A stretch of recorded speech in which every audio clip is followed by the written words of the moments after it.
ntaye gatoya mbere yo kuvuga ijambo ry'Imana. Narakijijwe kandi ndakunda Yesu.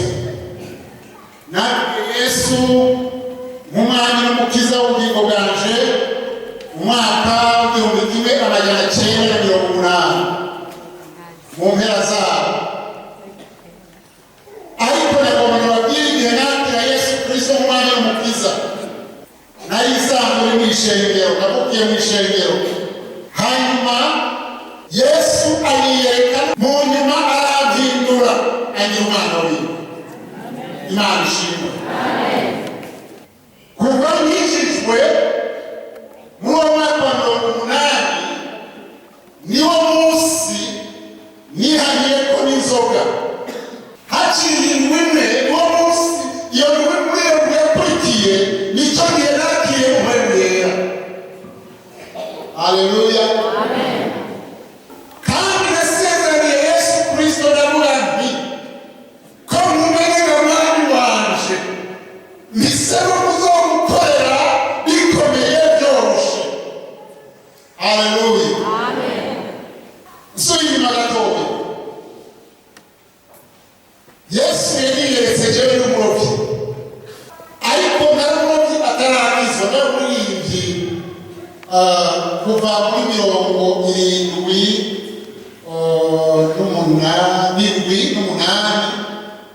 ndirimbira mu Rumonge, ariko n'umuririmbyi atarakizwa, umuririmbyi atarahinduka. Nari umurobyi nava kuroba nkajya muri korali, mvuyeyo nkajya kunywa kanyanga, nkajya kunywa n'urwagwa, byose narabangabanga kugira ngo Yesu Kristo anyiyereke. Umunsi umwe turiko turaroba turi mu bwato, hajya turiko turakwega gusenga, baroje amato abiri, bamwe bari mu bwato bumwe nayo turi mu bundi. Mpagaze ndiko ndakwega urusenga n'umugozi, wabonye ko umenganazi iyo ndiko ndakwega, hanyuma ndayera wa mazi. Nari nzi koga, ariko nta buhinga nakoresheje kuko nari nambaye ibihuzu biremereye by'imbeho. Nasengeye mu nda y'ikiyaga nk'uko Yona yasengeye mu nda y'urufi. Nagira Imana ikintu nakoze gusa ni iki: narananutse hafi nk'iminota 5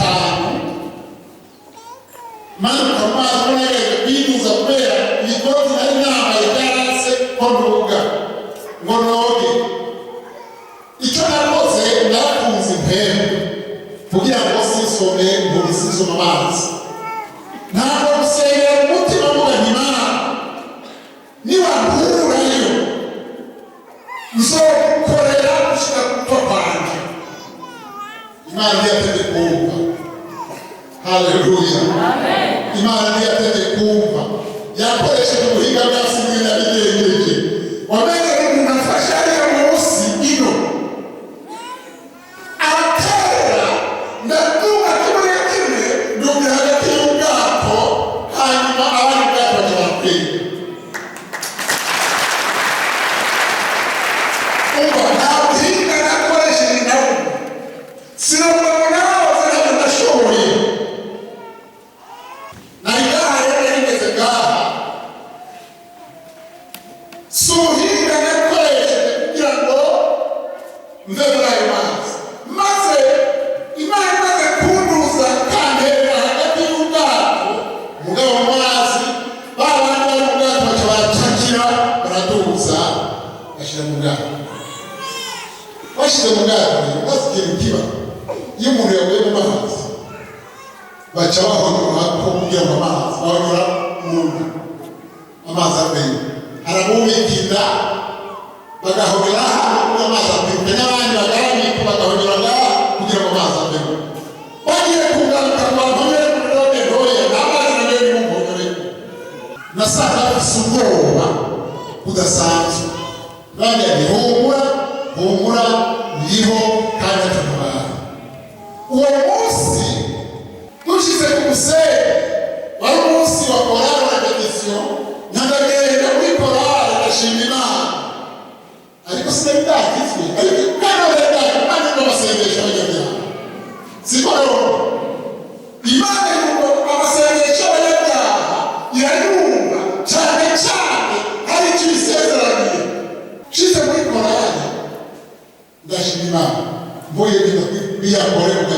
ababyeyi.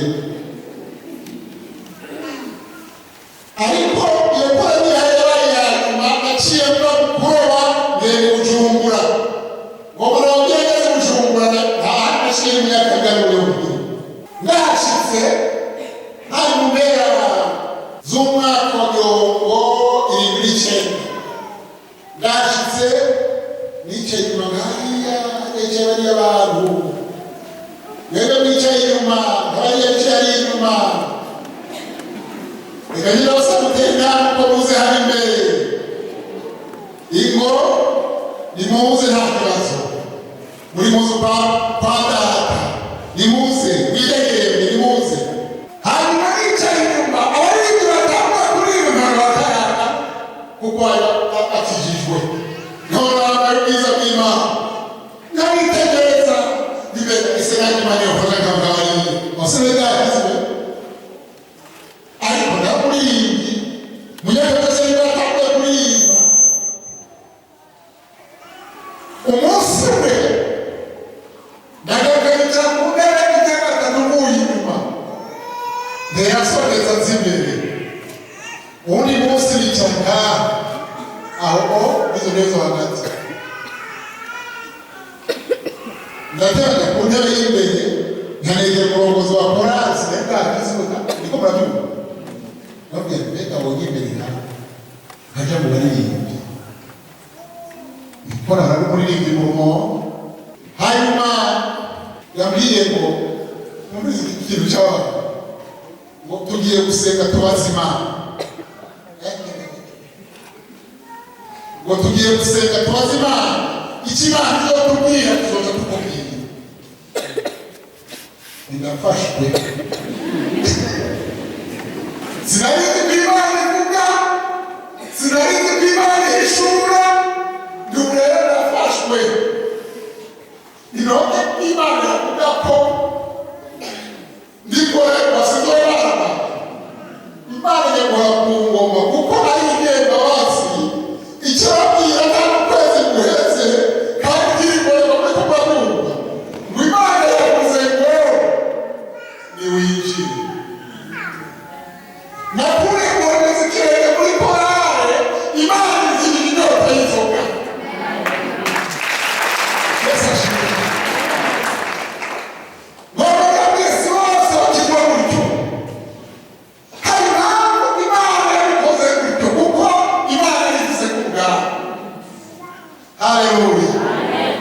Ndagakizwa ndahinduka. Ndibuka ko natanguye guheba kurwara na byeri. Nabwo Gatore gahiye zorora kanya. Ko nabuze nzora n'agasekeza Gatore gahiye. Hanyuma kwasenga mu gitondo ngagusikiriko n'ubwo kabuye. Kwasenga mu gitondo kuva saa 1 gushika saa 3. Kaja gusohoka kuna kaja kujya. Uwo munsi ndagenda mu Buyezi abacuruza umutobe. Ndawukubita. Hagera narashe njyane gatoya kuba biteguye basenga ku mugoroba isaha 9 kandi hari kamuri gasanzwe ntaje haca mbona mugati yo kanzeho mbona imbere yanjye umuntu yambaye impuzu zedere afise imboni acarasura imboni zibiri kandi narababaye muriko murabe imboni zibiri kandi narababaye rwose. Amaze kumva izo imboni zibiri ahagarara imbere yanjye. We uvuye kuboregwa hanyuma uheze uhabwe guhagarara imbere utabwe kuririmba uvuge urakijijwe. Bahita byamanye n'ubundi musore umwe ntagara kabuze n'urushimushi ku munwa acana barara muri iki cyoni ndari mu gihe y'abantu nyanje ntavuga abamuzi imbere y'igitanda ndavuga Imana abarasa gusuka kuko icyo gisi nasomye Imana ishimwe. Amen. Mungu kw'Imana yirabo kwamwezi zo kuboha ariko ndakwifuriza kubohoka nawe. Imana ishimwe. Ndakwifuriza kubohoka nawe. nariko ndabashimira intambwe Imana yankijije kuva muri icyo gihe gushika uyu munsi nta nyota y'inzoga yigeranye. Imana ishimwe. Naye amafaranga mubona ndayibona sinayibona uko nyotewe eka ninywera amazi niwegereye isukari nyinshi hanyuma umutima utangiye gukubita cyane ndaheba ngera kwa muganga nageze ku gipimo 19 y'umutima. Muganga ati genda uri muguhere acyamba utunini fata ikinini kimwe nari ndi ku kazi hanyuma mumaze gusenga imbere y'Imana serivisi itandukanye Imana ndagomba ko bwa bushobozi bwawe baravuga gukiza ubohora ndagomba kubohora iyi ndwara y'umutima kuva icyo gihe numva ntambaye kumera neza. Imana ishimwe. Naburiye ntambaye kumera neza njya kwa muganga barapima arambwira ngo uri sawa subirayo ati ni sawa inshuro 10 ati ni sawa uyu munsi ndidegerebya. Imana ishimwe. Ndi muzima rero. Imana ishimwe. Haleluya. Ndi muzima numva ari muzima. Imana ihabwe icyubahiro. Nimurabona simba rero muramenye ko Yesu Kristo ari muri jewe. Yesu Kristo yahinduye ubugingo bwanje. Ubu Yesu Kristo yampinduye ndakwifuza ko guhindura nawe. Haleluya. Ndabona benshi arwaruka n'abaruka mu banyeshuri nabyo bigikira igihe cyane. Imana ishimwe. Haleluya. Haleluya. Igihe cyane cyo guhindura imitima y'abenshi. Amen. Haleluya. Imana nibaze. Reka ibyo mu cyaro cyo twasomewe rero ariyo ntumbero y'ingingo n'abashimira intara. Amen. Amen. Mose yateguye Yosuwa nawe yateguye mugabo hageze igihe cyo kuva Mose yasubira Yosuwa mugabo igihe cyo kuva Yosuwa ntabamusubiriye icyo gituma Isirayeli bamamaze. Reka dusome rero ijambo ry'Imana muri cya gice cy'indwi rero ndahera umurongo wa 5 kurabandanya. Aravuga ngo erega nimwatunganya ingeso basubiramo erega nimwatunganya ingeso zanyu n'ibikorwa byanyu nimwatunganya ingeso zanyu n'ibikorwa byanyu nimwaca imanza ziri hagati y'umuntu na mugenzi we nimudahaza ingenzi cyangwa imfubyi cyangwa umupfakazi nimubishirize amaraso mutacumuye ahantu nimugendanire izindi mana bikababera icyago nuko nanjye nzobaresha ahantu mu gihugu nahaye na sokuruza uhereye ubwa mbere ugashitsa ibihe bidashira. Mbega ko mwizigiye amagambo y'ibinyoma adafise ikimazi. Mbega birashoboka ko mwira mukica mugasambana mukarahira ibinyoma mukosereza abayari imibavu mukagendanira izindi mana mutigeze kumenya maze mukaza mugahagarara imbere yanje muri iyi ngoro yitirirwa izina ryanje mukavuga muti turakijijwe. Mwaheza mugakora ibyo bizira byose. None ingoro yitirirwa izina ryanje mbega ihindutse isenga ry'abamuzi mu maso yayo. Erega jewe ni jewe ubwanje nabyiboneye ni jewe uhoraho ikuze. Imana idufashe. Imana izi byose. Haleluya. Imana irakuzi nanjye iranzi. Haleluya. Imana yatuzi twese. Reka mbanze mvuge gatoya kuri Yeremiya. Yeremiya yavugishwa n'Imana kandi wavugishwa n'Imana akomeye.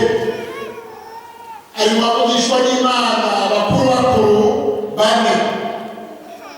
Hari Yesaya, hari Yeremiya, hari Ezekiyeli, hari na Daniyeli. Abana bavugishwa n'Imana bakuru.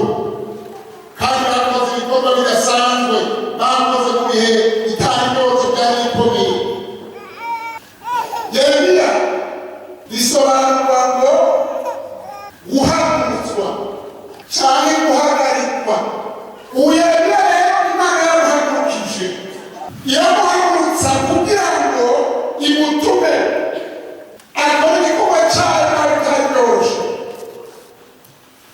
Muri iki gihe Yeremiya yahagurutswa, hari ibyaha by'ubugarariji, hari ibyaha byo gusenga ibigirwamana. Yeremiya atumwa ku bantu bagenda bakurikirana muri iki gihe, mu gihe kimwe baramufata bakamushishagura bakamurekura, ikindi gihe bakamufunga bakamurekura. Muri iki gihe naho Yeremiya yarakunzwe amaze kumubwishwa ko Yerusalemu igiye kuba ibara, igiye kuba amaboko y'abasi. Umwanya wari icyo gihe aca gufunga aravuga ati umva ntuzovayo. Muri iki gihe amaze kumuta mu ibohero, ibyo yavuze bica birashika. Hacatera intambara, baca baranyaga icyo gihugu Yerusalemu. Ariko rero Yeremiya bamaze kubona ibyo yavuze ko bibaye, baca baramurekura. Ni ukuvuga Abayisiraheli cyangwa bari bacyatwamo ari inyagano. Batwawe n'inyagano, Yeremiya ajyanwamo. Mugabo yacecetse, ntiyahoze, yakomeje kuvuga, akomeza gusemerera, akomeza kubwira abantu ati mutihane, ati nimwihane. Yeremiya yarashimikiye kuri iri jambo ryo kwihana. Ntabwo mashimiye abantu Imana yakoresheje bagatora intumbero. Ngomba nababwire ko mwatora intumbero, nta butumwa bw'imigisha nababwira. Ariko kandi niba icyo nakubwira n'umugisha nawe urimo. Yesu ashimwe. Niwihana niko Luka yanditse mu byakozwe n'intumwa, mu gitabo cy'ibyakozwe n'intumwa cyanditswe na Luka, yavuze ngo nimwatura ibyaha byanyu. Yavuze ngo nimwihane muhindukire, ibyaha byanyu bigire gute? Bihanagurwe, ibihe byo guhemuka biba bigenda bigira gute? Rero umuntu ahemutse ntawe n'umugisha agihemba. Ariko nababwiye Yesu amaze kumpindura, nabwiye ijambo ry'Imana n'ubutumwa bwiza, nabo barahinduka. Imana ishimwe cyane. Barahindutse, barakizwa. Mu nzu dusigara turabaririmbyi, ahari amarira hasigara indirimbo. Imana ishimwe. Ni ukuvuga ngo mukimwe kuvuye ku muco. Haleluya. Kuri mirongo umunani rero, ngo mbega kubwiziga amagambo y'ibinyoma adafise ikimazi. Mbega birashoboka ko mwiba, mukica, mugasambana, mukarahira ibinyoma, mukosereza Bayali imibavu, mukagendanira izindi mana mutigeze kumenya, maze mukaza mugahagarara imbere yanjye muri iyi ngoro yitirirwa izina ryawe, mukavuga muti turakirijwe. Mwaheza mugakora ibyo bizira byose, Imana igagurisha Yeremiya. Yeremiya yavuze muri iki gihe cyari kigoye, sinema kudondagura muri byinshi. Yavuze muri iki gihe cyari kigoye ngo mugabire icyaha kirambika ubucacerwa umuntu. Icyaha kirakura ko bwiza umuntu. Icyaha kirashobora gutuma ingo zisamuka. Icyaha kiratuma abana badahuza n'ababyeyi. Umubyeyi nawe yongera gute niyo kuri icyaha umwana, ariko Yesu ashitse icyaha kirahunga. Imana ishimwe. Umudamu nawe yongera gute niyo kura icyaha umugabo wiwe, ariko Yesu amugezemo icyaha kirahunga. Haleluya. Amen. Amen. Urakuri umuntu Yesu akakugirira neza. Urakora ucyaha Yesu akugirira neza.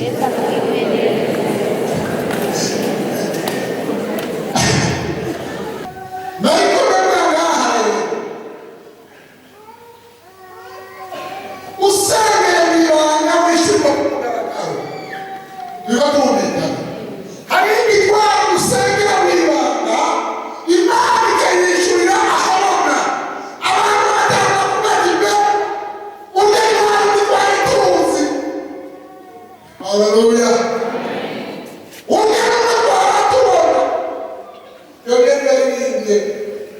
Wibona ari mu kigeragezo. Ngo abantu baramuvuga. Ngo mbega gahehe. Ngo uko baravuga ngo buraca. Ngo mbega bugaca. Ngo kandi ukongera bugaca. Ngo bakakubwira nti wari uhinduke mu mahina. Intambara y'ibigeragezo wayinesheje. Yesu ashimwe. Uwo ni Yesu Kristo. Yesu yanesheje ibigeragezo. Reka icyaha n'igisa n'icyaha. Ureke Yesu Kristo akuganza.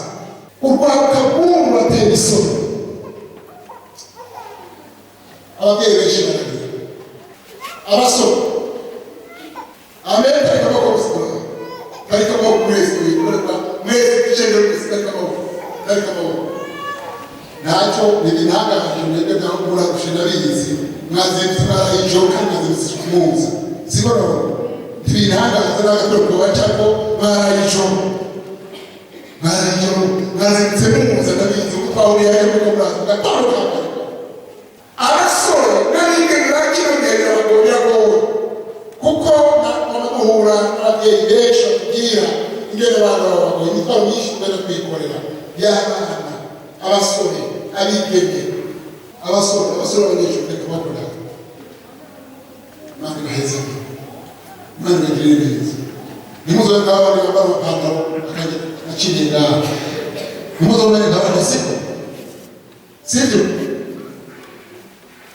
Muri bane ntabwo bagenda sa Imana ibagirire neza kandi bashoboze. Abigeme nabo ugasanga agenda gutya, intoki zigenda gutya, ariko aragenda gutya. Ngomba babwiraho ibyo bitero by'umurwanizi mukamenya mukanahemeza mukamusoma mukanahemeza amazi. Rero Imana yakuremye ugenda uko Imana yakuremye, Imana izoguheza ng'igahunda. Yesu ashimwe. Imana izoguheza ng'ikubizi. Haleluya. Haleluya. Haleluya. Ngomba ndabwiye sindi kwina ariko imeze kuko ibifata umugoroba isi irakubona kandi sizogusana. Satani ngo agenda yivuga yiki arondera wagira gute. Isi irakurindiriye kandi isi irimo byose. Isi irimo byose cyangwa n'ibihuzo n'ibyo uhoraho siko bikijya muri Imana reka ariko ibyinshi Satani yikita murakoresha kandi n'inzoga n'izuhoraho. Satani yafashe igitoki agihindura, amaze kugihindura cyangwa muri uzi muzoze muracyanunda nabivuge ko mukunda natwe bakukunda. Haleluya ariko ni muhuza kugira urugendo rw'ugaruka cyane ni mwebwe muri fisi mu zo gukora twebwe turagiye nayo mu mizo Petero yisanze turagiye mwacashobora kuduga imisozi egera Imana mukunda Imana. Haleluya intambara zimangiye ku mavi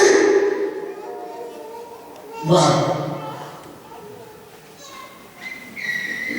Mbega hano uhura n'umusore ugahura n'umusore bwawe akina mu kofu wori diyo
Kizo kuchoza kuresha no kuzoa kumavi. Murumvise. Dei bari barinde. mwigeme muri rwanda bakora wikora ikizobashoboza kuresha no kuzoba kumavi murabasenze Yesu ahezagire mukomeze kuba kumavi ngo murabwire ko abire kumavi byose yongeka uruba wiza ruba kumavi nibishora uzashaka n'amakofa mukurike uzosubira kwinjiza kuyobenya Yesu ahezagire